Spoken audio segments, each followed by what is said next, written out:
Ok, ok. Listo. Bueno, más muchachos, ¿bien o no? Yo creería que también me están escuchando los de Zoom. Sí, parece que sí. Alguien que levante la mano por ahí en Zoom, que diga que sí se está escuchando. Perfecto. Gracias, Juan. Eh, gracias, María Salomé. Listo. Eh, entonces, bueno, gracias, Julián. Eh, que habíamos visto estamos empezando como a hablar de cosas de introducción, hablamos de algo del modelo de Internet, estábamos empezando a hablar qué necesitaba usted para navegar y hablamos pues como de diferentes servicios. O sea, usted en realidad, para poder navegar en Internet, que a la final es el servicio que más utilizamos, o digamos, es que el Internet, bueno, sí, Internet se puede decir que es como un servicio. Necesitamos tres cosas. Bueno, en realidad dos cosas, sino que las dos primeras están relacionadas. Una IP, alguien que nos entregue esa IP y alguien que resuelva dominios. Entonces ya con eso, básicamente, dice, puedo tener un servicio de Internet. Obviamente eso tiene muchas cosas por debajo, pero a nivel de usuario final es lo que usted diría que necesita. Hay muchas cosas que facilitan el servicio, pero son servicios adicionales, son cosas adicionales. Usted en realidad necesita alguien que le entregue una IP, bien sea usted o sea un DHCP, tienen que le resuelva nombres.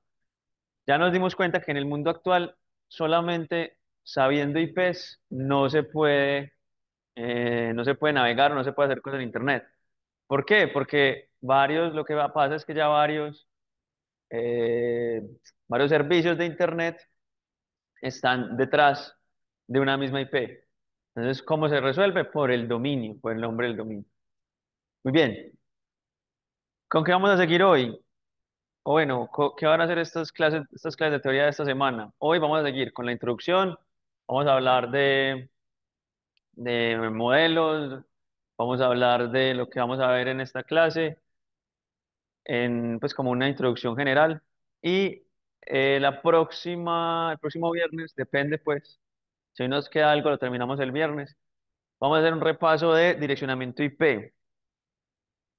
¿Por qué?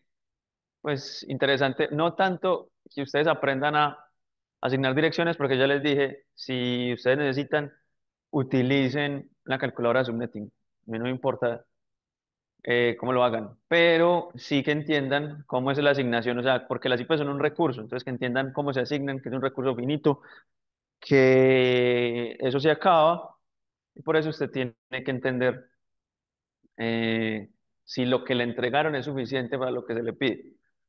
Listo.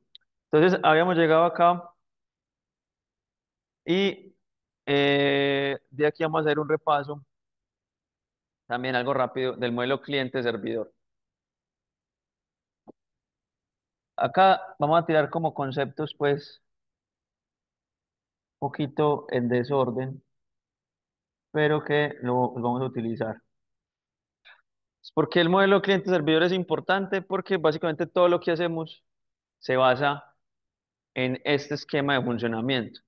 ¿Y qué es el modelo cliente-servidor? El modelo cliente-servidor es siempre en lo que consumimos, en los servicios que consumimos, hay un lado que se llama el lado del cliente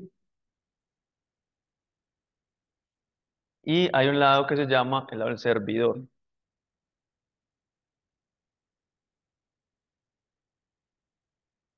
¿Qué característica tiene este modelo? Siempre las peticiones o las requests se hacen en el sentido cliente al servidor, siempre. Y las respuestas se dan del servidor al cliente.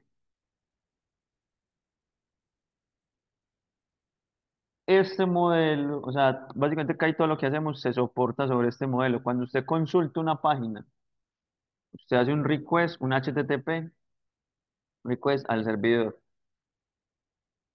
O sea, ¿cómo se identifica esto? O sea, ¿cómo usted logra identificar esto. Eso logra identificar, pues, el cliente tiene una IP del cliente, el servidor tiene una IP del servidor, y esa es la forma en que se comunican. Entonces, nosotros en este curso vamos a tratar de resolver cómo esas IP se comunican. Pero en la realidad, ¿usted cómo hace, por ejemplo, para diferenciar las diferentes peticiones?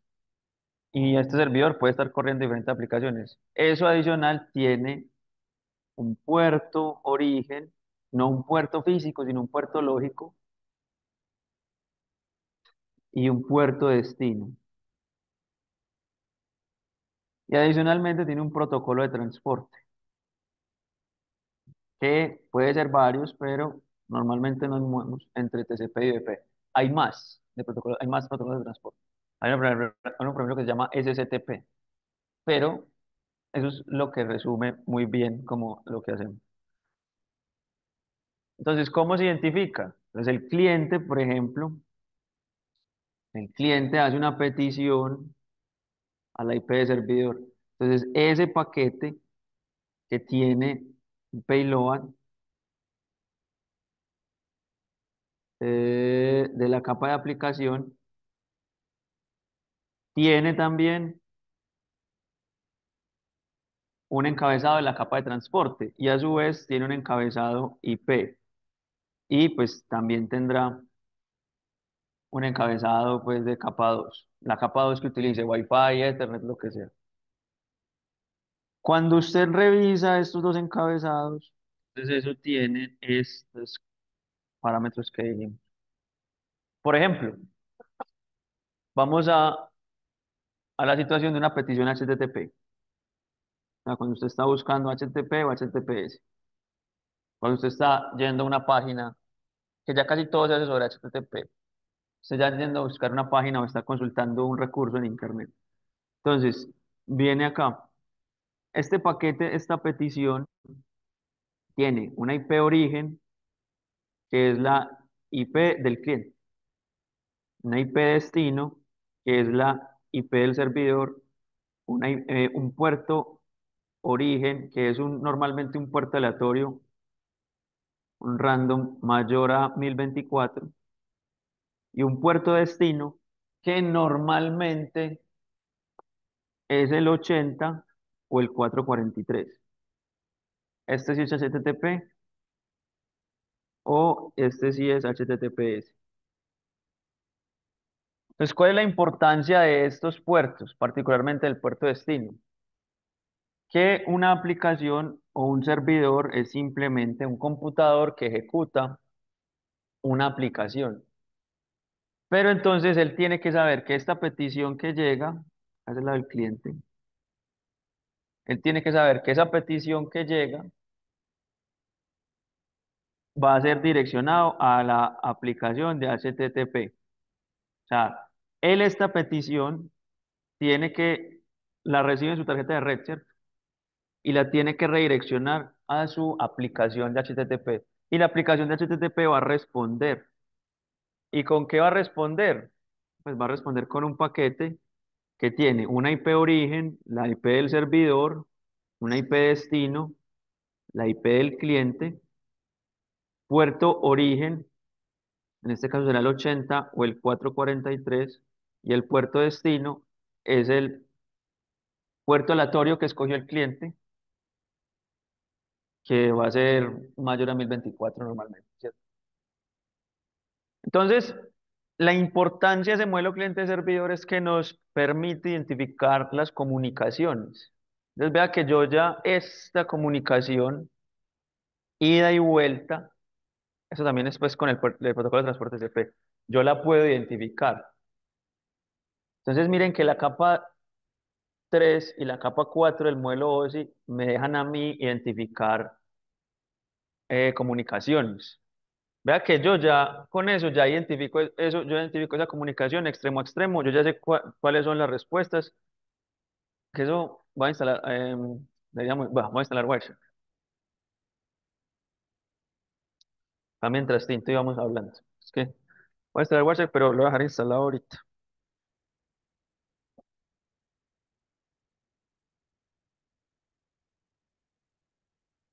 Pues ojo de una. No, pues que son 80.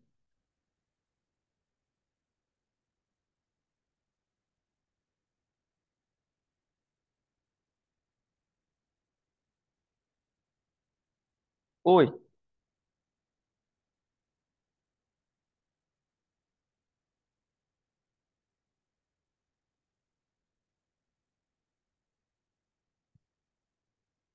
listo.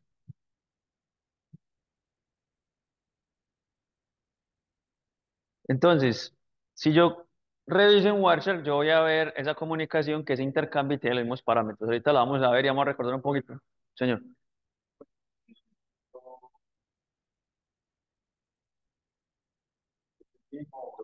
tiene que ser el mismo. O sea, estos dos tienen que ser los mismos, porque así se identifica la comunicación. Es decir, ahí el servidor identifica quién le está respondiendo. ¿Por qué se hace, o sea, por qué se hace eso? ¿Por qué se diferencia de esa manera? Ok. ¿Por qué se diferencia de esa manera? Porque o sea, usted tiene varios parámetros con los cuales identificar una comunicación de manera única. Por ejemplo, usted puede tener, digamos, en su cliente, hay cosas, cuando veamos NAT, vamos a ver que esto toma todavía más importancia. Pero, por ejemplo, usted tiene abiertas dos pestañas con YouTube, ¿cierto? Usted abre dos pestañas con YouTube y está viendo videos diferentes en una y en la otra. Si yo no le pongo el puerto, vea que es igual en esa comunicación, es la misma IP de origen, la misma IP de destino, ¿cierto? Porque está consultando el mismo recurso. Bueno, es posible que YouTube un recurso lo encuentre en otra parte, uno, pero supongamos que lo tiene en la misma parte, normalmente. Eso después conversamos que YouTube puede tener diferentes ubicaciones, dependiendo del video. Entonces tiene la misma IP de origen, la misma IP de destino. Tiene el mismo puerto de destino, ¿sí o no? ¿Qué es lo único que lo diferencia? El puerto origen. Vea que son dos comunicaciones diferentes. Así que sabe YouTube. Y su computador sabe cómo diferenciar un stream que viene para una pestaña y cuál viene para la otra. Entonces usted siempre tiene, mire que con usted, ¿qué pasa? Eso parte del principio que un cliente puede establecer diferentes sesiones ante un servidor. Vea que usted lo puede hacer, usted puede tener dos o tres pestañas de YouTube, dos o tres pestañas en YouTube abiertas, o yo puedo tener dos o tres, vea que yo ahí tengo, por ejemplo, dos sesiones en Zoom, pues dos pestañas en Zoom. Entonces estoy haciendo dos peticiones HTTP a Zoom, pero Zoom responde a las peticiones y yo en el cliente tengo que saber diferenciar las dos. ¿Cómo las diferencio? Tengo tres parámetros iguales de cinco, bueno, cuatro, porque el TCP es igual también, el protocolo de transporte también es igual. Lo único que me permite diferenciarlo fue el puerto origen con el que lo generé. Entonces ahí yo ya sé, ah, bueno, esto va para esta pestaña, esto va para esta pestaña. Entonces el puerto es igual. Bueno, vamos a ver algo acá. Uy, no, tengo que reiniciar, señor.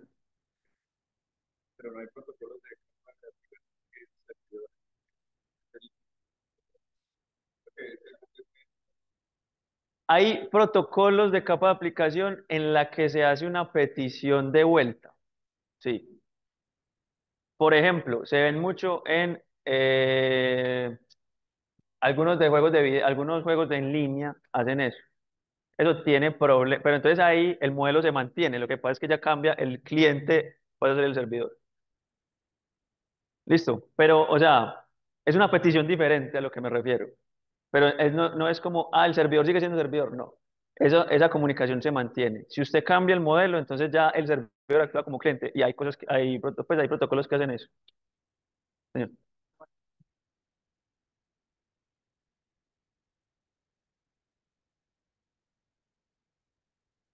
Eh, no. Bueno, usted podría tener sesiones UDP y TCP por el mismo puerto, Juan Fernando, ¿cierto? Juan Fernando pregunta que si se podía como en la misma, o sea, como en la misma comunicación, tener comunicación UDP y TCP al mismo tiempo.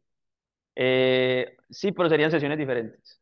Porque vea que la sesión le identifica también el protocolo de transporte y seguramente va a cambiar el puerto origen, ¿cierto? Entonces, siempre son flujos diferentes. Y a esto que identifica completamente lo llamamos un flujo. Y es algo muy importante que también va a tomar mucha fuerza en SN, porque en SN vamos a identificar flujos. Tradicionalmente el flujo se identifica así. Entonces el flujo es una comunicación o una serie de paquetes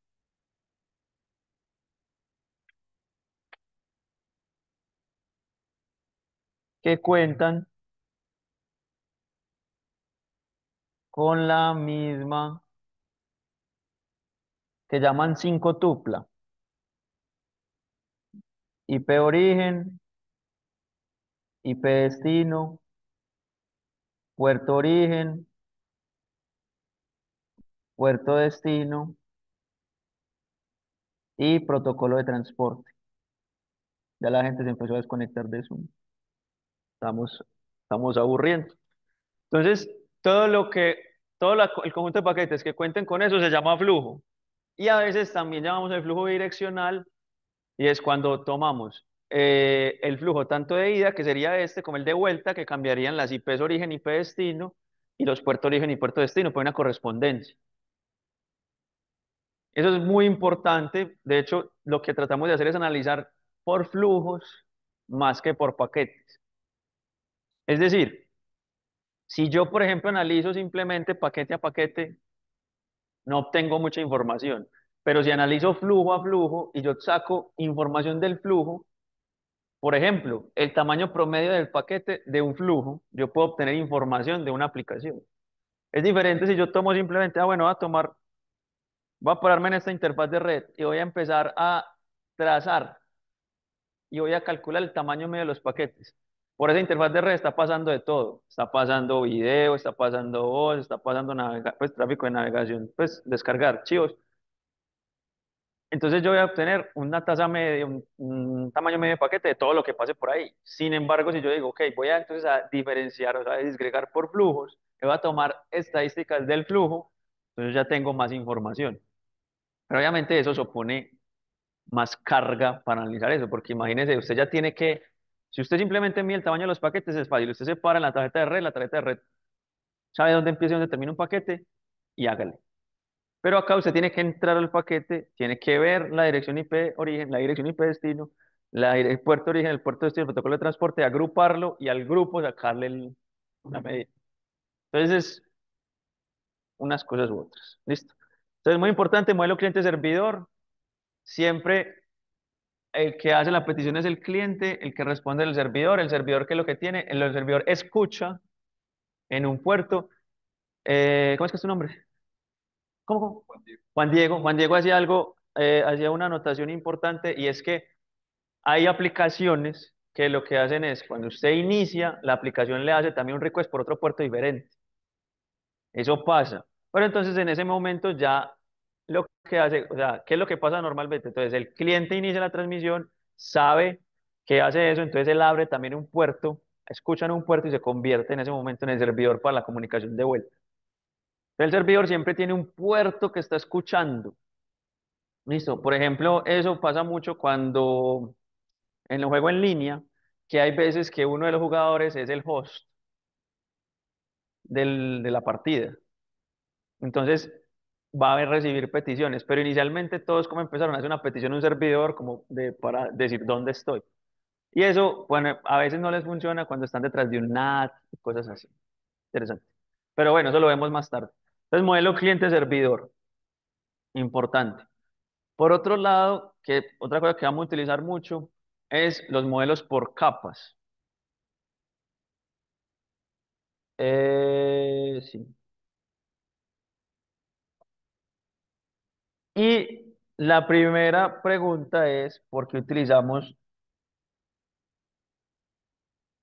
modelos de referencia, cierto? Más bien.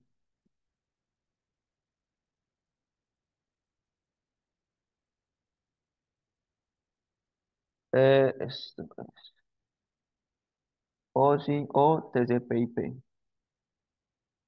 Entonces, la primera pregunta es, ¿ustedes les contaron por qué utilizamos modelos por capas?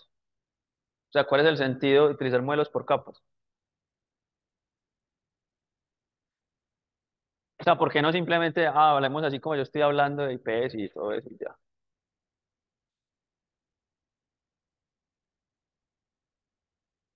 ¿Y eso qué facilita? Pues ahí va, hay dos cosas, ¿cierto?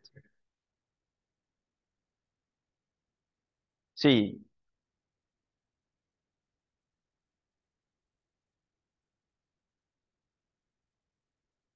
sí. Entonces eso en realidad tiene un sentido único porque yo podría simplemente hablar y hacer, o sea, como decir, ah, no, sí, entonces yo, la tarjeta de red recibe esto y eso lo pasa, o sea, de manera como muy desordenada. Pero el modelo de referencia tiene un sentido inicial y es, todo tiene que ver con el aprendizaje y la comprensión de las redes. Eso facilita el aprendizaje y facilita la comprensión, porque alguien se tomó el trabajo de, ok, venga, organicemos esto y definamos esto así. Entonces, yo, pues esto es a título personal, considero que eso facilita mucho el aprendizaje, la comprensión y algo más importante después de que usted empieza por acá es la solución de problemas. ¿Por qué? Porque hay como una estrategia de solución de problemas que es como divide y vencerás. Y es, usted empiece función a función, capa a capa, a revisar. Entonces, ¿qué es lo que cuando usted no tiene acceso a Internet, qué es lo primero que usted hace? Pues al menos yo le digo a mi papá, revise el cable, ¿cierto? Entonces revise que el medio físico esté, esté funcionando. Ya después, entonces usted que empieza, después que lo siguiente que yo hago, ok, listo, tengo una IP, listo, tengo una IP. Le puedo hacer ping al gateway, entonces estoy en el local, o sea, reviso conectividad local. Ok, tengo conectividad a Internet, o sea, puedo llegar a alguna parte de Internet, puedo llegar al DNS. Entonces vean que yo voy subiendo, entonces voy subiendo entre funcionalidades. Entonces, ¿por qué? Porque uno más o menos entiende la función de cada capa. Ustedes también seguramente ya están tomando esa habilidad. Entonces, esa es la idea de los modelos de referencia. Normalmente en los modelos de referencia mm, utilizamos dos, OSI, Open System Interconnections, que lo administra o lo mantiene la ISO, y otro que se llama TCP/IP. Normalmente todo lo que mantiene la ISO son como estándares. O sea, bueno, algo interesante acá. Por ejemplo, ustedes saben cuál es la diferencia entre demás que les han contado por ahí, pero ¿quién se acuerda? ¿Cuál es la diferencia entre un estándar, un protocolo? Por ejemplo, ¿cuál es la diferencia entre un estándar y un protocolo? O bueno, ¿qué es un estándar?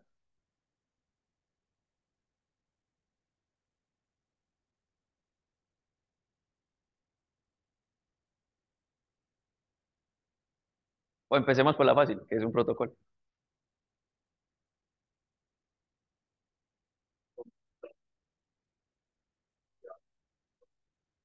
Listo. Y un protocolo de comunicaciones, por ejemplo, ¿cómo lo definirías? O sea, por ejemplo, HTTP es un protocolo, ¿cierto? Eh, o IP es un protocolo, ¿sí o no? Entonces, ¿qué es lo que se define en IP en realidad?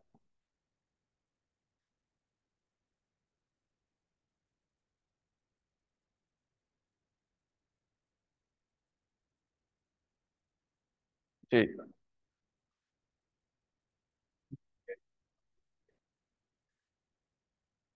45.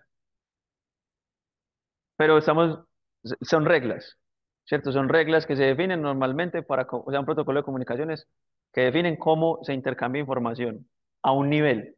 Entonces, por eso en IP, entonces en IP hay una información en un, Juan José, es un mensaje, 47. ¿Ah? No, profe, no, se fue el mensaje, pero Ah, lo que iba a decir del protocolo y el estándar es que Pues el protocolo es como un lineamiento que se debe seguir en base a una normativa que se debe de cumplir. El protocolo. Pues el Entonces, marco legal y el estándar es como algo por defecto que debe estar en todos los equipos, ¿no? O algo así, una configuración, no sé. vamos por ahí, pero vamos a tratar de definirlo, ¿sí o qué?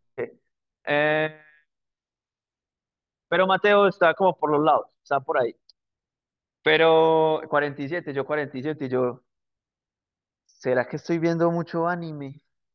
Y esto es una prueba. Eh, Entonces, o sea, entonces el protocolo, particularmente por ejemplo en comunicaciones, es un conjunto de reglas definidas normalmente para establecer la comunicación. Un protocolo puede ser un estándar. ¿Qué es un estándar? Es ya cuando algo se formaliza y ya eso se, o sea, se define y se vuelve como una norma. Entonces, por ejemplo, usted puede tomar un protocolo de comunicaciones, liberarlo, volverlo un estándar y que la mayoría de gente pueda como acomodarse y cumplir con lo que dice el estándar. Pero, por ejemplo, un estándar no necesariamente tiene que ser un protocolo que define las reglas para comunicarse, sino que el estándar puede ser algo que define cómo pegar los ladrillos. Y es una cosa, una norma, pues, bien, como bien acomodada. Entonces, ahí lo que dice Mateo tiene sentido, que el estándar es una especificación general, es mucho más general. Un protocolo puede entrar dentro de un estándar, pero no todos los estándares son protocolos, ¿cierto? Pero a veces lo utilizamos indistintamente. Hay otras cosas que se llaman, que también les dan por decir que hay un término que se llama estándar de facto, que eso no necesariamente está definido pues en alguna parte, sino como que el mercado o el medio empieza a utilizar algo de manera como masiva. Por ejemplo, IP se convirtió en el estándar de facto para la capa 3 en las comunicaciones pues, que actualmente tenemos. O sea, ya todo el mundo utiliza IP. O por ejemplo, la telefonía celular que nosotros tenemos es europea. Y entonces los estándares europeos se convirtieron en estándares de facto porque ya todo el mundo lo utiliza. Usted va y en ninguna parte, bueno, los chinos, pero los chinos también utilizan LTE.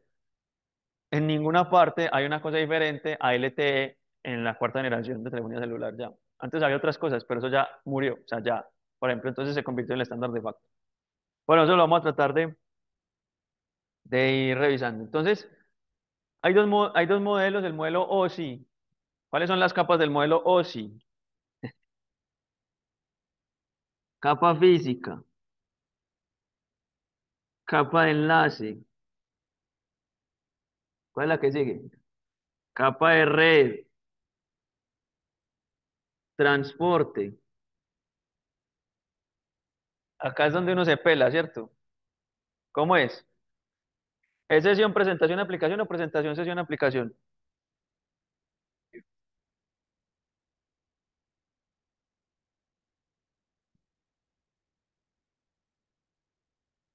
Ah, pucha. ¿Cierto? Eh,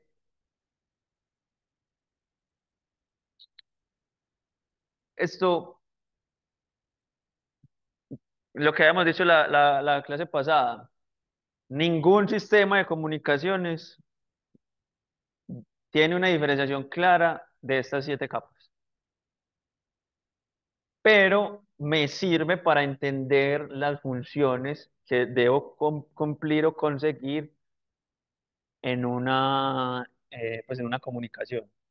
Listo, o sea, tengo que preparar el medio físico, tengo que garantizar la forma de encontrarme, o sea, esto tiene varias cosas, ¿cierto? El enlace. Básicamente el enlace, la capa de enlace, lo que nosotros vamos a hablar acá es conectar en lo local y eso tiene algunas cosas particulares, que eso es o sea, ¿dónde nos vamos a enfocar en estas dos? La capa de enlace normalmente tiene dos partes. La más importante, el control de acceso al medio.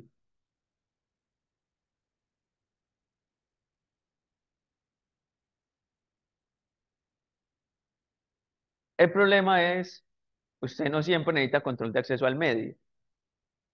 ¿Cómo así? ¿Qué es el control de acceso al medio? El control de acceso al medio es cuando usted tiene un medio compartido, garantizar que todos los usuarios puedan tener precisamente acceso a los recursos que comparten ese medio. Por ejemplo, en Wi-Fi, usted tiene varias estaciones conectadas y tiene un nodo y lo que hace es que todas comparten el medio, que en este que son canales, ¿cierto? Es frecuencia. Entonces, usted de alguna forma tiene que garantizar que todas estas estaciones puedan transmitir su información en algún momento, evitando, por ejemplo, una colisión. Entonces, ahí hay control de acceso al medio. Pero si usted tiene, como en la universidad, tiene simplemente una fibra óptica, switch a switch, ahí no necesita control de acceso al medio. Es un único usuario. Usted utiliza el medio cuando quiera. E igual se mantiene, o sea, ahí no serviría el control de acceso al medio, pero el nodo, como no sabe cuántos se van a conectar, entonces él mantiene ese esquema. ¿Qué pasa? Obviamente ese usuario va a tener mucha mejor capacidad porque tiene todos los recursos para él. Listo. Entonces el control de acceso es muy importante y hay otra función que se llama la LLC o Logical Link Control, que es lo que prepara como toda la información para la capa de red. Entonces, la función de la capa de red, entonces la función de la capa de red es básicamente asignar direccionamiento para que haya conectividad de extremo a extremo, ¿cierto? La red se encarga de la conectividad extremo a extremo, por ejemplo. ¿Cómo hace, por ejemplo, IP? Es un protocolo en la capa de red. IP lo que hace es asignar direcciones lógicas y a partir de las direcciones lógicas generar agrupamientos para poder encontrar una o la otra. ¿Qué hace la capa de transporte? Pues acá, pues, o sea, estamos como conversando ahí, igual a eso lo vamos a revisar con más calma, pero como para a que se acuerden que ¿qué hace la capa de transporte? Normalmente la capa de transporte identifica, permite también identificar aplicaciones a partir de los puertos, permite identificarlas, listo, identificarlas nada más a través de los puertos. Y también hace una cosa importante que hacen todas, que es la fragmentación. Entonces en la capa de transporte se fragmenta. ¿Por qué se fragmenta? Bueno, ¿cuál es la razón de fragmentar? ¿Saben qué es fragmentar, cierto? Fragmentar es que usted en la capa de aplicación genera un payload así, que no sé, tiene 9000 bytes. Eh, por ahí más o menos. La ventana puede ser interpretada por otra cosa. Segmentación es lo mismo, sí, segmentación es lo mismo. Entonces, usted tiene 9000 bytes, pero la capa de enlace, por ejemplo, tiene un tamaño límite de trama. ¿Qué pasa? ¿Cierto? Entonces, en la capa de enlace, por ejemplo, en Ethernet, ¿cuál es el tamaño máximo de trama en Ethernet? Tamaño mínimo, no, tamaño máximo, perdón. 1500, ¿cierto? Entonces, en 1500 usted en Ethernet es el tamaño máximo de trama. ¿Eso qué quiere decir? Que usted en la capa de enlace no puede entregar tramas de más de 1500 bytes, pero toda la transacción de la capa de aplicación es 9000 bytes. Entonces, ¿qué hace la capa de transporte? La capa de transporte lo que hace es, ok, yo sé que en mi capa de enlace, la que tengo un tamaño máximo que es 1500. Entonces, yo lo que voy a hacer es fragmentar o sea, esa información. En este caso son datagramas que cumplan con esto, pero entonces tiene que tener en cuenta porque esos 1500 tienen el encabezado de la capa 3, de la capa 4 y de la capa 2 también. Entonces la capa de transporte normalmente eso sí lo hace tanto UDP como TCP. UDP no hace, por ejemplo, control de flujo, que es lo de las ventanas, la ventana deslizante, que eso después también lo vemos. Ah, bueno, pero es interesante. Hay una función, eso lo vamos a ver mucho, una función que también dice que la capa de enlace la hace, que es el control de flujo.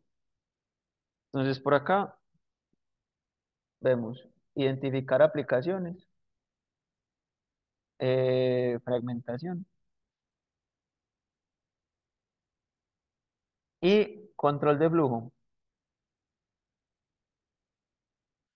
¿Qué es lo que decía Juan? Creo que sí, Juan el que decía, Juan Fernando decía, ve, las ventanas. Las ventanas no existen en UDP, ¿sí o qué? En UDP lo que hace es simplemente fragmenta y hágale y mande. No tiene absolutamente nada, no tiene el handshake de 3 vías, ni esas cosas no tienen. Pero TCP hace algo que es lo que vamos a tratar de, al final del curso, de hablar de causa de control de flujo. Y control de flujo es simplemente cambiar la cantidad de información que se envía por unidad de tiempo después de conocer las condiciones del canal. Entonces, hay un ejemplo que hasta ahora más o menos funciona y es modelo cliente-servidor, ¿cierto? Entonces, ahí piensan intercambiar información. Digamos que es su abuela, imagino que la mayoría o tienen, pues, por ejemplo, mis abuelos ya no están vivos, pero la mayoría de ustedes tienen, puede tener un abuelo vivo, entonces su abuela le tiene un celular y le dice, mijo, yo quiero aprender a mandar mensajes por WhatsApp. ¿Sí o qué? Entonces, usted listo, ok, esa es la petición. Entonces usted empieza y usted empieza a explicarle, ¿cierto? Y usted se demora, no sé, ¿cuánto se puede demorar? Media hora, más las retransmisiones, no sé, media hora. Pero si usted, su sobrino, por ejemplo, o su hermano de 5 años, le pide la misma, o sea, le pide, digamos que sabe escribir, sabe leer y escribir, 6 años, le pide la misma, ¿usted cuánto se demora enseñándole? No sé, 30 segundos. La misma cantidad de información, ¿cierto? Diferente tiempo, o sea, la diferente unidad de tiempo en la que usted se demoró para transmitirla. Entonces, pero usted qué hizo? Usted controló el flujo, o sea, usted para entregarle a su sobrino o a su hermano, usted abrió el chorro completo y le entregó un montón de información en muy poquito tiempo. Pero usted con su abuela le entregó la misma información en mucho más tiempo. Entonces, ¿usted qué hizo? Cerró el chorro, cerró la llave, controló el flujo de información. Eso es lo que hace TCP. ¿Cómo lo hace? Cambiando el tamaño de la ventana. Si él ve que hay muchas retransmisiones, entonces él pone una ventana más pequeña, que es el tamaño máximo de información que se puede mandar, una ventana más pequeña, para tratar de ajustar, ¿cierto? Una velocidad que maximice la utilización del canal y que haya menos pérdidas. Control de flujo. La de sesión, eso, la de sesión, nunca yo he visto un protocolo de sesión implementado. He visto cosas que hacen, pero la sesión básicamente lo que hace es asegurarse que el otro, o sea, si el otro extremo está listo para recibir. Que por ejemplo hay protocolos que no hacen eso, hay aplicaciones que no hacen eso. Por ejemplo, UDP no tiene nada que ver con esto, pero TCP implementa algo de sesión. La presentación simplemente es el formato de los datos que sí estén formateados de manera correcta para que el otro la pueda leer. Y la capa de aplicación sí define cómo se intercambia las cosas en la aplicación particular. Por ejemplo, HTTP es un protocolo de capa de aplicación que define cómo yo solicito recursos a un servidor, que en este caso normalmente son web. Pero HTTP no define absolutamente nada de lo que hay en la página. ¿Sí o qué? Todos tienen claro eso. ¿Qué es lo que puede definir lo que hay en la página? O sea, ¿qué define el contenido de la página?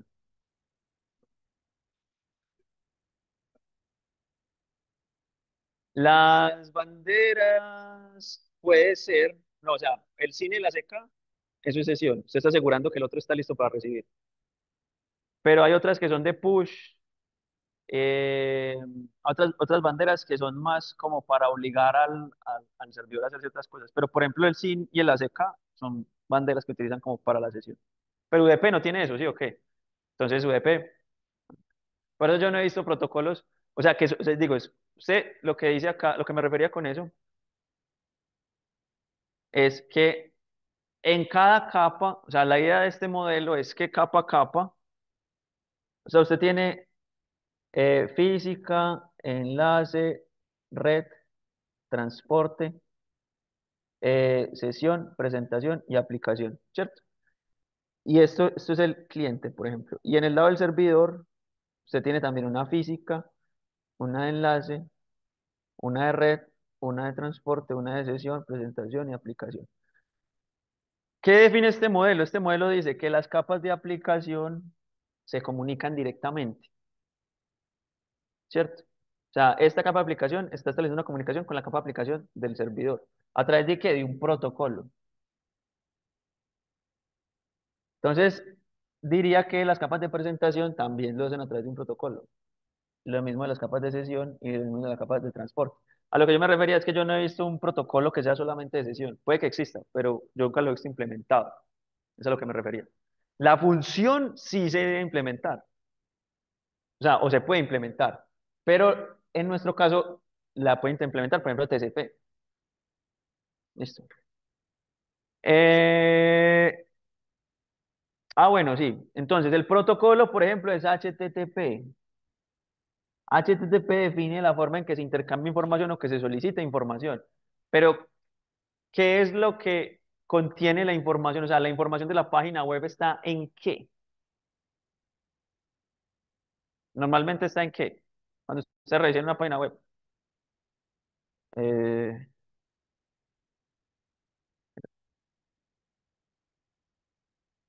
o sea, si yo veo esto que está acá a a la izquierda, ¿qué es esto? O sea, esto que está a la izquierda, vea que yo, vea, cuando me hago en el body, se pone en azul todo, ¿cierto?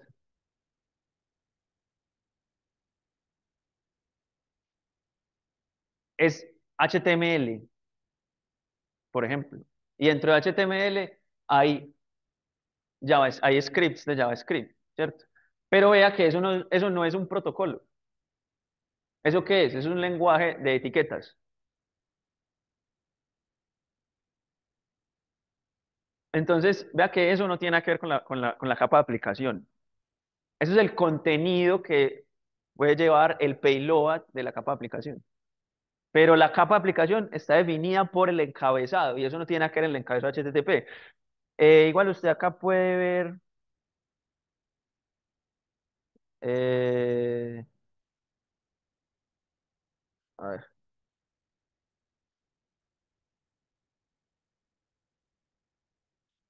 usted acá puede ver esto, no, ay, siempre se me olvida por dónde es. Pero bueno, usted acá puede ver la información que se intercambia y puede ver el contenido que hay en la página web. Entonces, mucho cuidado con eso. Una cosa son los protocolos, otras cosas son los lenguajes de etiquetas, otras cosas son los lenguajes de programación. Entonces, por ahí si alguien le dice, como, es que yo programo en HTML y CSS, es porque no sabe absolutamente nada. ¿Listo? Que no, o sea, es algo que pasa, muchachos. Yo, hace poquito, una profesora de la Universidad Nacional, que la conozco pues porque estuvo en un proyecto con nosotros, puso, por ejemplo, un aviso en WhatsApp que decía que estamos buscando programadores en HTML. Entonces, eso que, o sea, también eso que viene, hay un enorme desconocimiento también de los términos y eso le lleva a uno, desconocer los términos lo lleva a uno a buscar, a demorarse más encontrando soluciones. Entonces, pues yo le dije, hey, profe, ve, CSS y HTML no son lenguajes de programación. CSS y HTML son más fácil definir, o sea, son lenguajes que definen estilos, tienen etiquetas, ¿cierto? O por ejemplo, mucho tiempo en Wikipedia se decía, cuando se hablaba de Dennis Ritchie, que Dennis Ritchie fue el que creó Unix y el lenguaje C, decía que el sistema operativo C. Entonces, ¿qué pasa? Usted tiene eso en la cabeza y va a buscar una solución y necesita un sistema operativo, usted piensa que C es un sistema operativo y entonces se demora más en resolver las preguntas, simplemente es eso.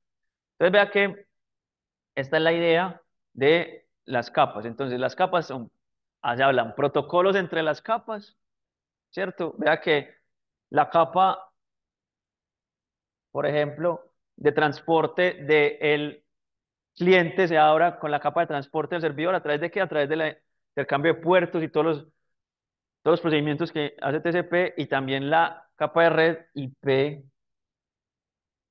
se habla con IP. En la capa de enlace, pues no se habla directamente, si estoy en la misma red, sí, pero en la capa de enlace lo que tiene es que es local, lo mismo que la capa física.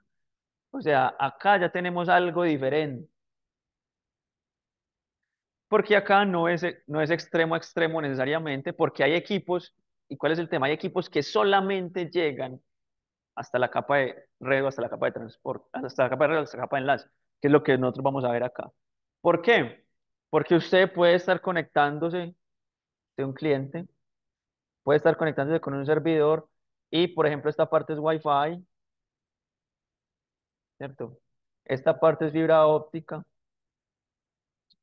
Por acá lo subió un satélite y acá volvió a fibra óptica, ¿sí o no? Entonces vea que la capa física y la capa de enlace en esa situación puede ir cambiando. Pero hay protocolos definidos entre las capas de enlace que usted va pasando. Hay protocolos bien definidos, bien sea Ethernet, bien sea Wi-Fi, eh, bien sea alguna cosa de radio sobre lo que sea, o Ethernet sobre radio, lo que sea, hay diferentes. Entonces esa es la idea de los modelos por capas. Vea que yo ahí lo que hice fue, ya más o menos sabemos las funciones, lo que hice fue disgregar el problema, es más fácil su entendimiento y la solución del mismo. Nosotros lo que utilizamos en realidad, que este es el modelo OSI, que yo nunca he visto un sistema implementado así, de pronto, lo que decía la vez pasada, de pronto eh, la telefonía tradicional, la telefonía que ya no existe, yo creo que ya no existe, o sea, la telefonía tradicional es cuando usted conecta el teléfono a la pared. Ya normalmente donde conectan el teléfono, lo conectan al mismo CPE, al mismo cable modem o el modem donde tienen ustedes. Antes el teléfono se conectaba a la pared directamente y había una red completa para la telefonía. Esa red completa para la telefonía tenía su sistema pues de protocolos y creo que ahí sí era muy parecido al modelo OSI. ¿Pero por qué? Porque eso era definido por la ITU es muy cercana a la ISO, entonces pues ahí como que tratamos de montar eso. Nosotros en realidad, ¿qué modelo por capas utilizamos? Utilizamos el TCP/IP, que es mucho más sencillo, y el TCP/IP tiene una capa que se llama acceso a la red.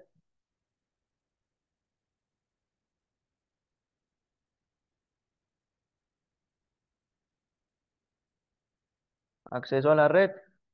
Acá viene la capa de IP, acá viene la capa de transporte y acá la capa de aplicación. Listo. Esa sí es, eso, o sea, eso sí es lo que usted encuentra siempre, ¿no? O sea, usted abre Wireshark y empieza esto. ¿Y es por qué? Es porque tiene mucho más sentido agrupar esas funciones. Entonces, en la capa de acceso a la red están las capas uno y 2 del modelo OSI. En la capa IP sigue siendo la capa 3, acá sigue siendo la capa 4 y en la capa aplicación la 5, 6 y 7. Entonces, lo que hace es eso. De nuevo, ahorita me adelanté un momento, lo que hay entre capas de comunicación entre protocolos y entre esto, entre capa y capa dentro del mismo equipo, porque esto normalmente está dentro de su computador, por ejemplo, esto se llama interfaz. Las interfaces son propietarias normalmente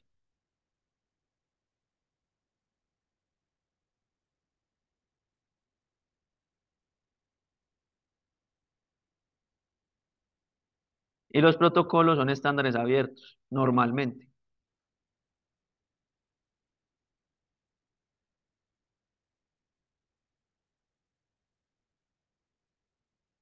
¿Por qué las interfaces son propietarias? Porque normalmente dependen de la construcción del sistema operativo, de la construcción de las tarjetas de red, cómo me comunico con la tarjeta de red, entonces eso lo define el fabricante, ¿cierto? Eh, ¿Qué hacen normalmente los fabricantes? Por ejemplo, los fabricantes de tarjetas de red. Mm, ¿Ustedes saben qué marca es su tarjeta de red?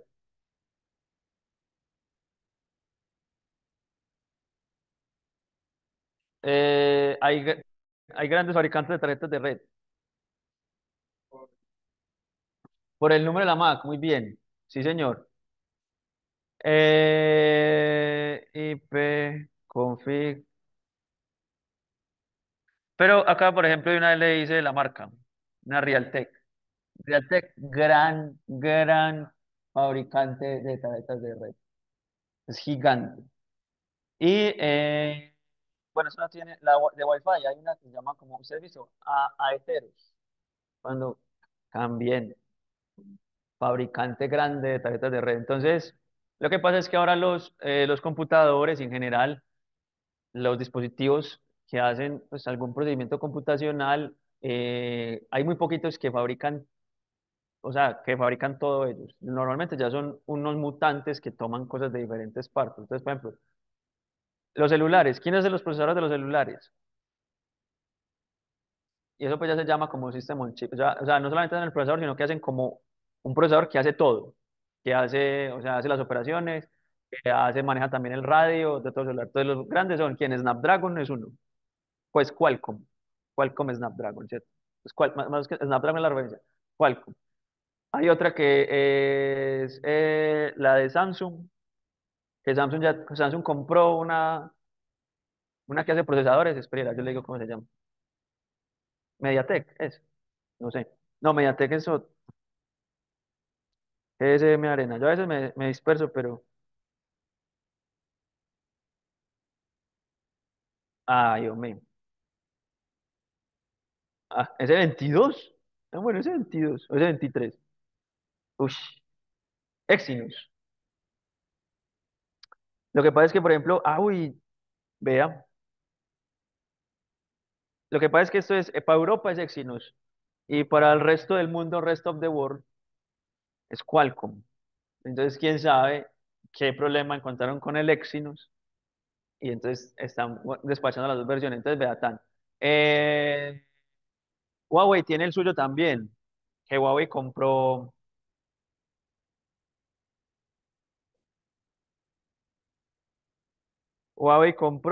el Kirin.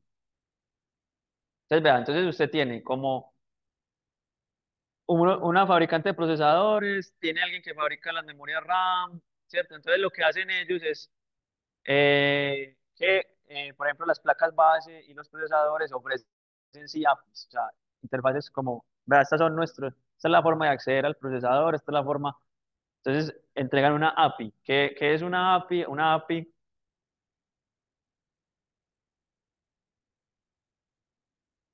que es como Application Programming Interface.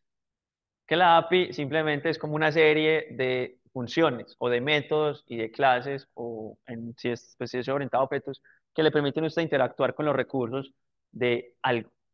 Por ejemplo, Google Maps tiene una API, entonces usted puede consultar Google Maps desde su programa utilizando la API de Google Maps.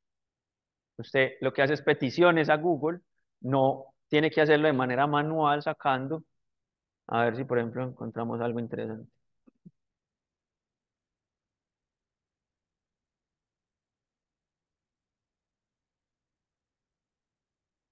Vamos a ver esto. Pero está diciendo lo que pagamos, todo bien, bonito código. No,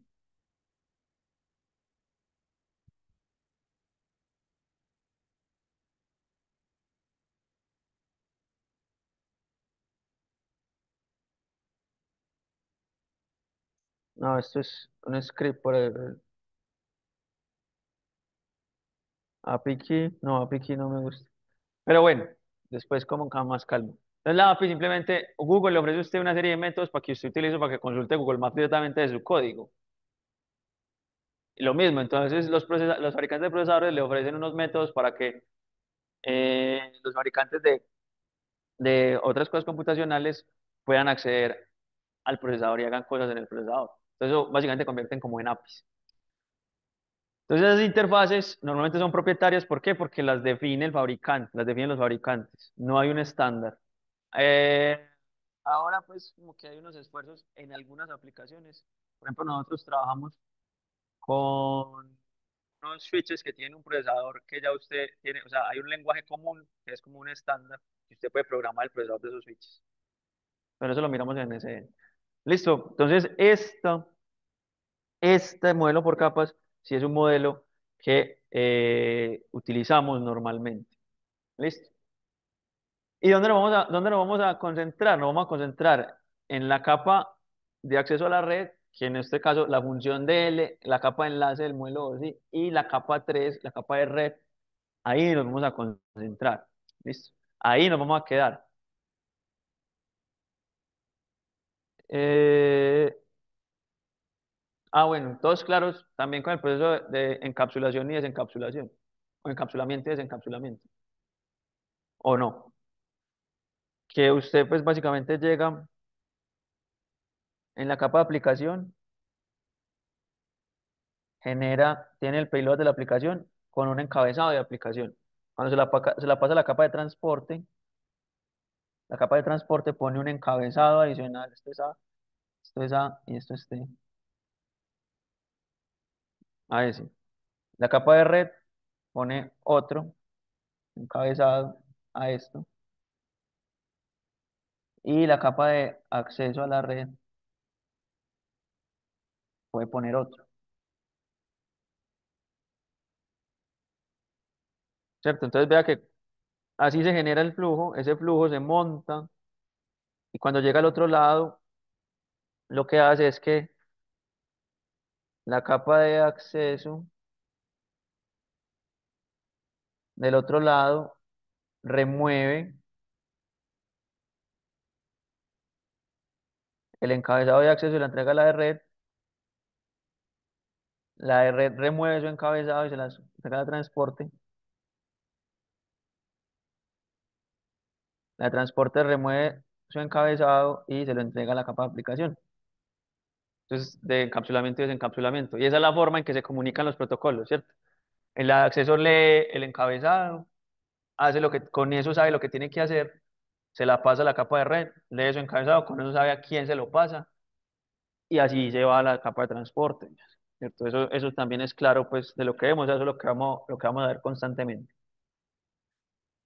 Entonces, ¿nosotros qué vamos a hacer? Nosotros vamos a hablar de la capa 2 y la capa 3 del modelo OSI. Y lo vamos a tratar a la final de poner o de ubicar en dos equipos principales, que es con los que o sea, de todo lo que vamos a hablar, vamos a tener dos casos de uso, dos ejemplos principales. Y eso es, vamos a tratar de definir bien las funciones de un switch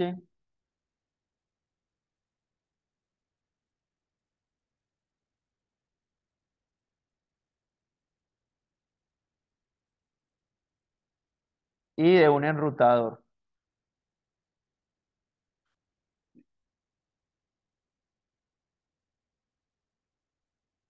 de un conmutador y un enrutador. Entonces, esos son los dos casos de uso que vamos a ver en nuestro curso. O sea, al menos 2 o 3 meses del curso, empezando pues, ya o sea, en febrero, marzo, por en abril, a mitad de abril ya tenemos que tener todo esto resuelto. Ya estamos trabajando en otros temas. Listo, entonces vamos a tener resuelto las funciones de uno y del otro. O vamos a empezar a hablar hasta que lleguemos a la función del switch, que esta es más difícil de entender porque usted no necesita un switch para, por ejemplo, implementar Ethernet. Es el protocolo que vamos a utilizar. ¿Por qué? Usted puede conectar dos computadores directamente. Exacto. Y hay Ethernet, 802.3. Entonces, ¿para qué el switch? Usted dice, ah, no, entonces para conectar varios al mismo tiempo, listo. Hay una cosa que se llama un hub,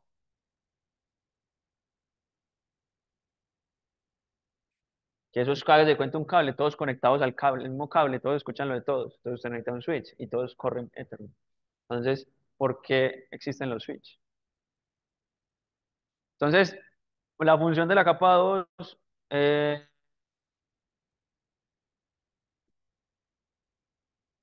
bueno, pero esto borra una nota.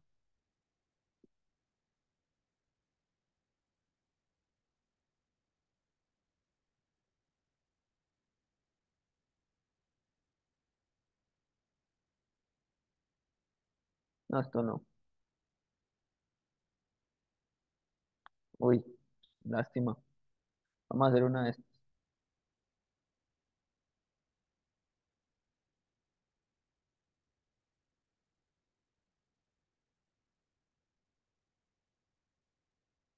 ¿Hay otro cursor?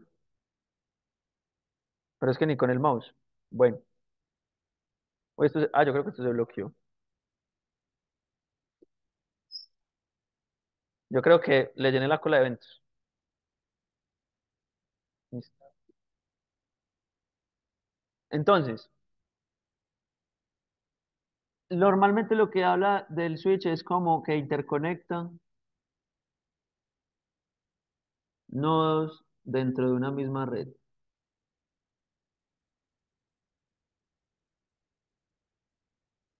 O Cisco dice que crea redes. Esto yo creo que es falso.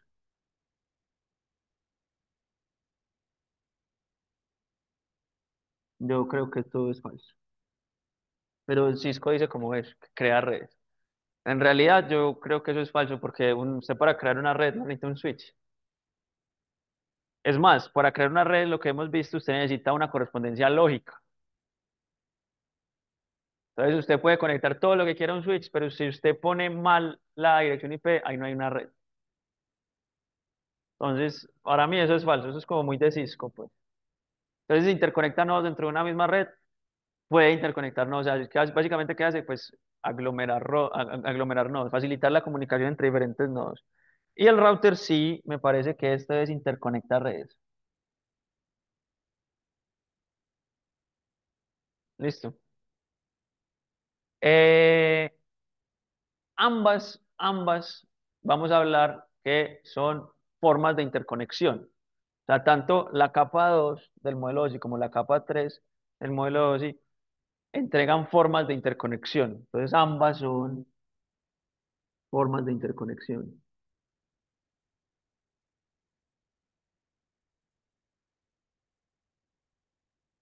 ¿Utilizando qué? Conmutación de paquetes.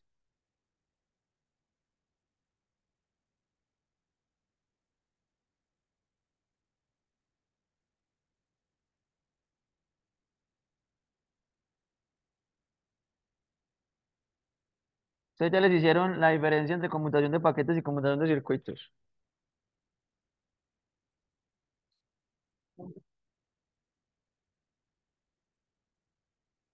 No. O bueno, ¿qué es conmutar para ustedes? ¿Qué es conmutación para ustedes? ¿Cómo? Tiene parte. O sea, la conmutación de paquetes puede hacer eso. Pero ¿qué es conmutación solamente?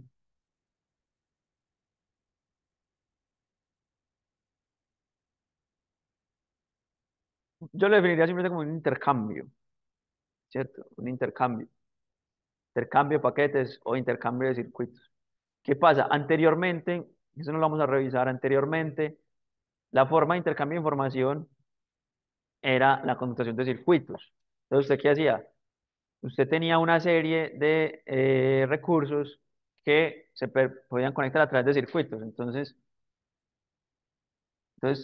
conmutación de circuitos. Usted tenía, ahora se te cuenta esto, varios endpoints. Usted eso lo conectaba a través de, digamos, eh,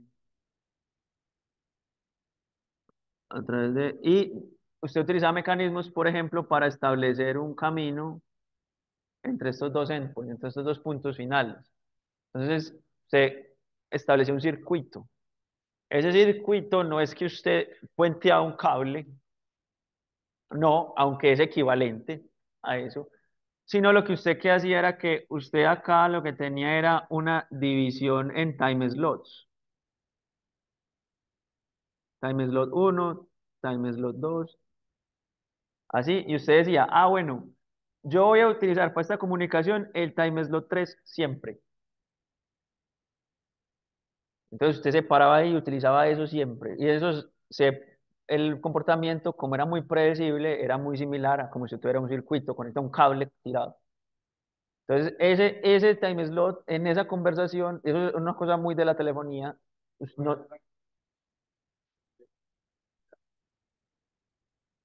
esa sí, por eso se llama inicialmente conmutación de circuitos, porque siempre me olvida el nombre. ¿Cómo es tu nombre? Alejandro. No.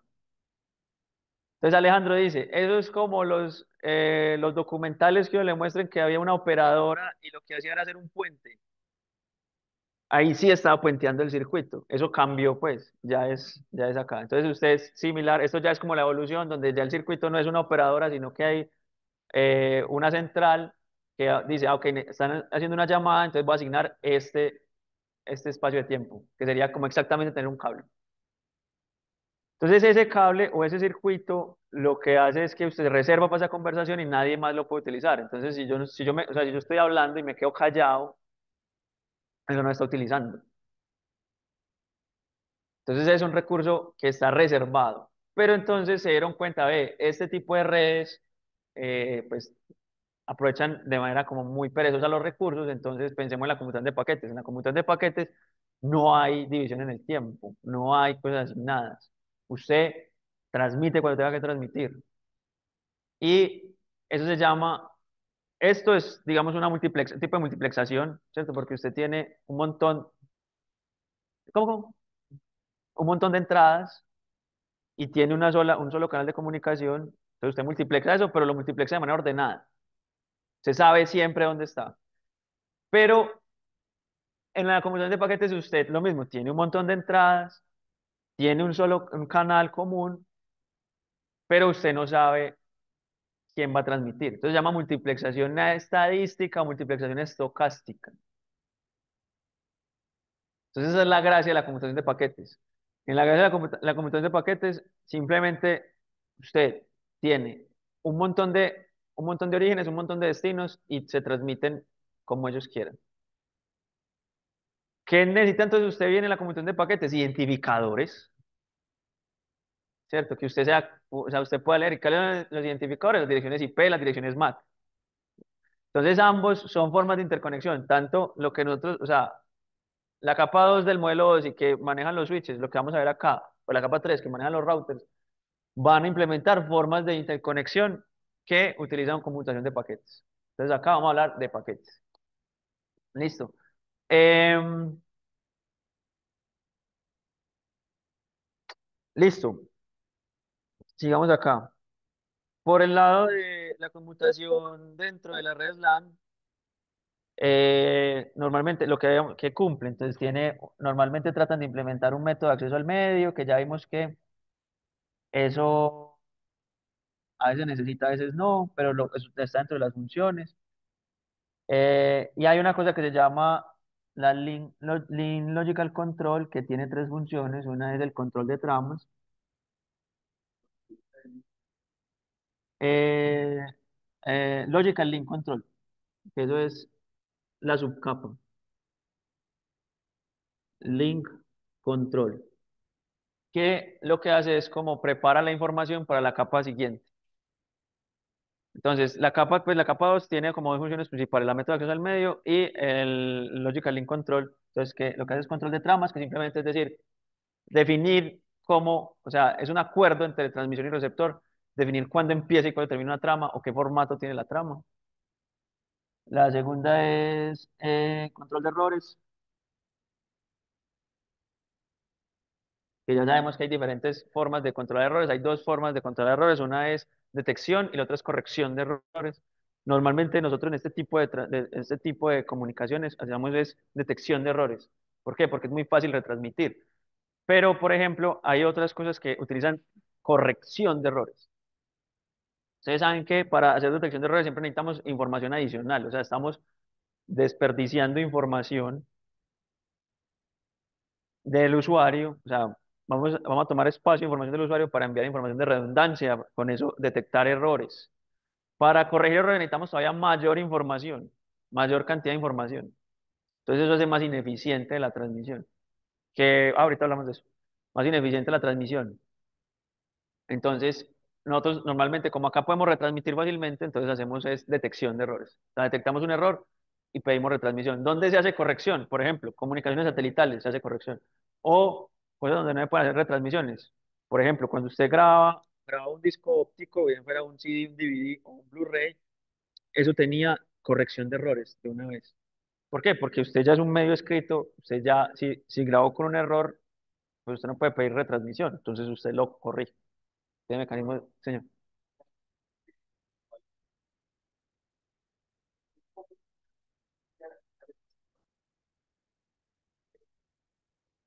Sí, sí, sí, todavía, o sea, particularmente en canales sean muy malos, condiciones del canal que sean, por ejemplo, los canales inalámbricos sigue habiendo muchos errores. Sí, en eso sí, pues, o sea, en Wi-Fi, entonces hay mucha retransmisión normalmente. Sí. Y hay mucha pérdida también de paquetes, porque una cosa es un error, otra cosa es no recibir el paquete. Sí, normalmente, porque a cada vez utilizamos esquemas de modulación más complejos. Eso quiere decir que hay más símbolos y quiere decir que necesito una señal de ruido, una resolución de señal de ruido más alta. Entonces es más difícil diferenciar entre símbolos. Pero por otro lado, yo no sé si en comunicaciones, no sé si han visto pues en comunicaciones inalámbricas los sistemas, por ejemplo, LTE, o sea, lo que utilizamos ya cuando usted ve 4G en su celular. Hay un esquema de modulación de subida y de bajada, ¿cierto? Pero entonces el de bajada que es el que nos interesa, o sea, lo que va de la radio base a nosotros. Como la radio base tiene un esquema de modulación que puede llegar a ser 64 QAM. Listo. 64 QAM, imagínense. O sea, la constelación, cómo es de difícil.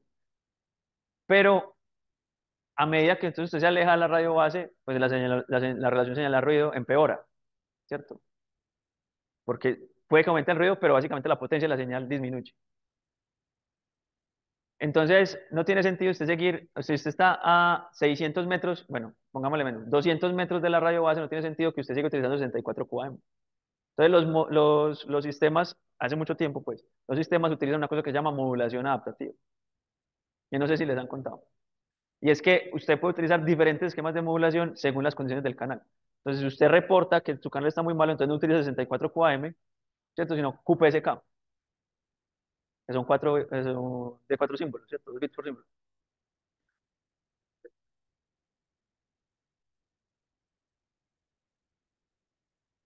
Eso siempre ha sido súper loco. Yo en estos días le pregunté también a un profe, Alexander Galvis, no sé si lo conocen.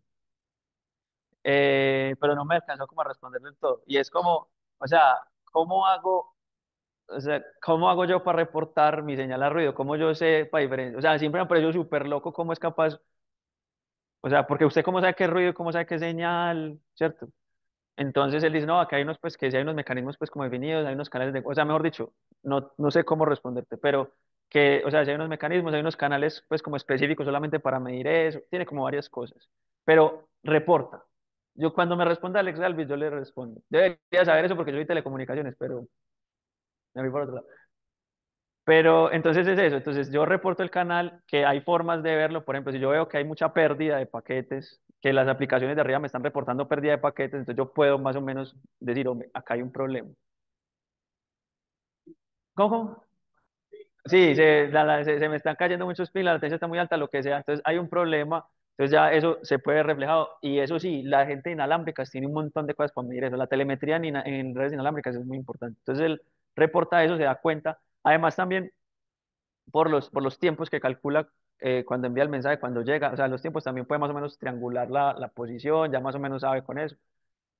Entonces, él llega y dice, ok, está muy malo el canal, estoy perdiendo mucho, detecto mi señal arriba muy bajita, sí, muy pequeña, ¿cierto? La señal arriba muy pequeña, entonces cambio a QPSK.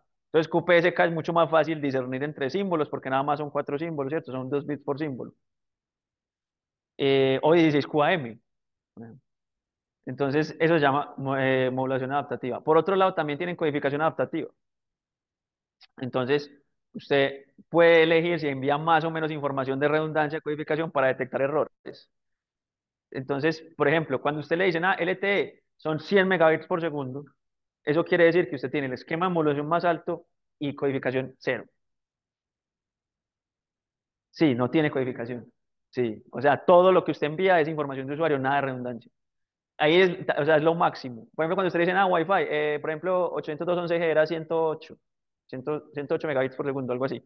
Eso quiere decir que usted está justo al lado del nodo, sin, o sea, la modulación, el esquema de modulación más alto y sin codificación. Y usted es el único usuario. Porque esos 108, esos 100 megabits por segundo de LTE, eso es compartido entre los usuarios de la radio base.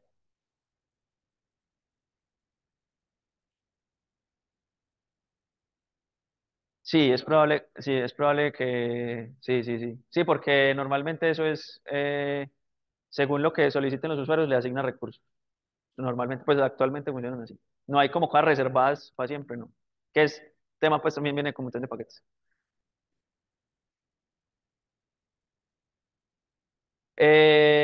Uy, no sé, puede que haya, pero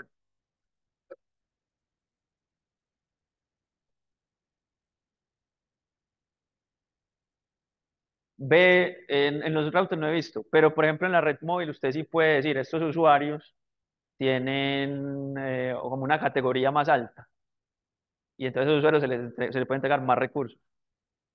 Sí, sí. O sea, tienen prioridad. Sí, ah, bueno. Pero, o sea, sí que se puede hacer, sí, eso sí, pero en la red celular es muy común, de hecho, muy común hacer eso. Listo, entonces, control de errores, control de tramas y supuestamente la capa 2 también hace control de flujo, que era lo que les decíamos ahora. Acá no la hacen, pues. En Ether no hacen control de flujo para nada. Eh, y el enrutamiento, básicamente lo que podemos encontrar, también acá hay administración de tramas, administración de paquetes más bien. O sea, ¿cuál es el formato del paquete? ¿Dónde empieza? ¿Dónde termina? ¿Cómo se lee eso?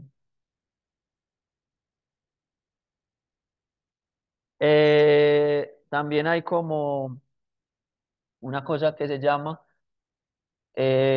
bueno, acá también hacen control de flujo muy poquito. Y también balanceo de carga. Y ustedes me preguntarán, bueno, ¿y la función de enrutamiento qué? La cosa es que la función de enrutamiento no necesariamente, o sea, es algo que se implemente directamente en la capa 3. O sea, la capa 3 ofrece el mecanismo para identificar y cómo comunicarse entre redes, que es que el direccionamiento IP y otras cosas, pues, pero el direccionamiento IP le permitiría a usted intercambiar eso. Pero la función de enrutamiento, ¿en qué consiste la función de enrutamiento? En realidad, la función de enrutamiento es, ok, o la función de los routers es, si yo llego, yo recibo una trama por acá, por esta interfaz, la función del router es decidir por qué interfaz lo envío. Y esa decisión se basa en qué? Se basa en su tabla de enrutamiento, que la vimos ayer. ¿Qué tiene su tabla de enrutamiento? Tiene una coincidencia, eh, pongámoslo en inglés, que es más cortico, un match y una acción. Entonces él dice, si va para esta red, envíelo por la interfaz X. Si va para esta red, envíelo por la interfaz Y. Esa es la función de enrutamiento. O sea, los routers hacen eso. Y esa es su función, eso está dentro de la capa 3. ¿Cuál es el verdadero problema? ¿Cómo lleno esa tabla?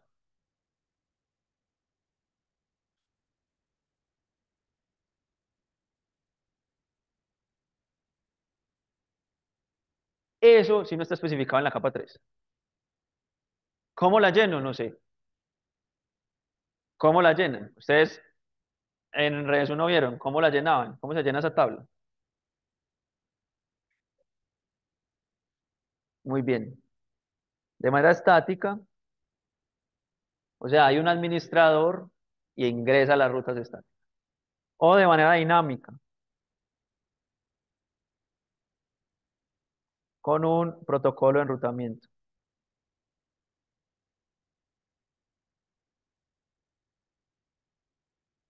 En ruta.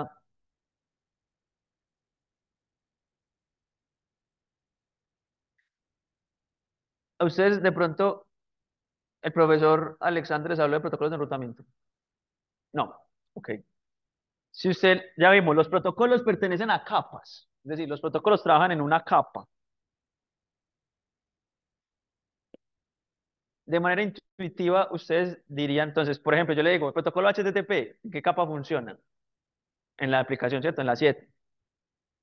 El protocolo 802.3 Ethernet, ¿en qué capa funciona? En la 2 o en la de acceso a la red, ¿cierto? Un protocolo de enrutamiento, ¿en qué capa dirían ustedes que funciona? O sea, ¿qué capa comunica? Entonces uno pensaría lo que dice John, ¿cierto? Todos piensan en la capa 3, claro, ¿cierto?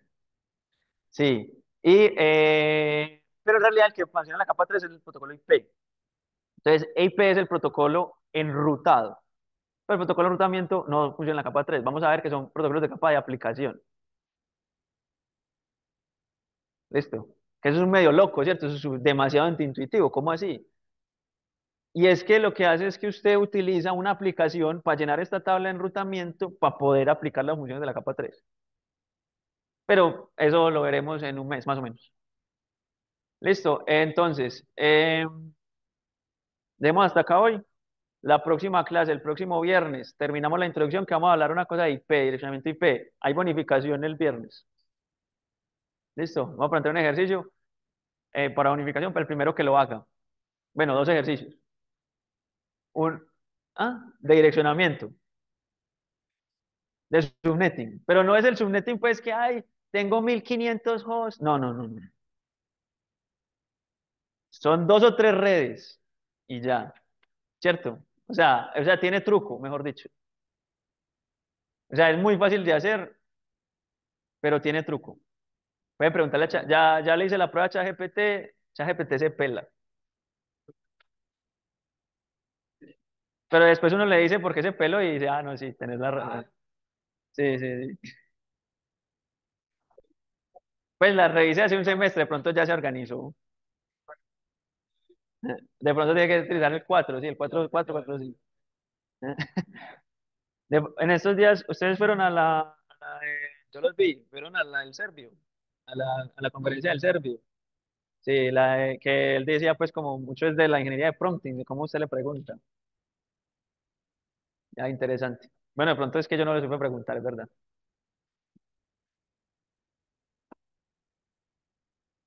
Ven, no sé, yo lo vi, pero lo está haciendo es como sistemas. Pero no lo vi, se ve interesante. Vayan. Yo creo que también va a haber retos. Sí, o sea, normalmente son retos, las hackatones tienen de todo eso, pero tienen retos también. Por ejemplo, no sé, intente hackear este servidor que tenemos acá. Métanse. Pues nada se pierde, o sea, no le están pidiendo plata. Por ejemplo, miren, o sea, eso también es de ahí. Métanse, métanse, se ve interesante y me cuentan. Es porque yo no tengo tiempo de hacer nada. Pero normalmente los hackatones tienen esos retos y también debe haber conferencias. Listo. Muchas gracias, muchachos. Nos vemos el viernes.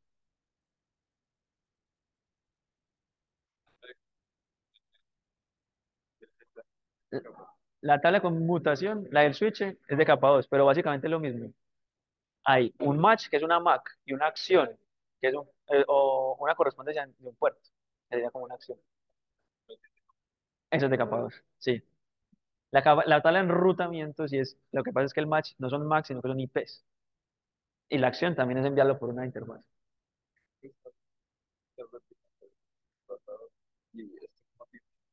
¿Por qué? ¿Por qué?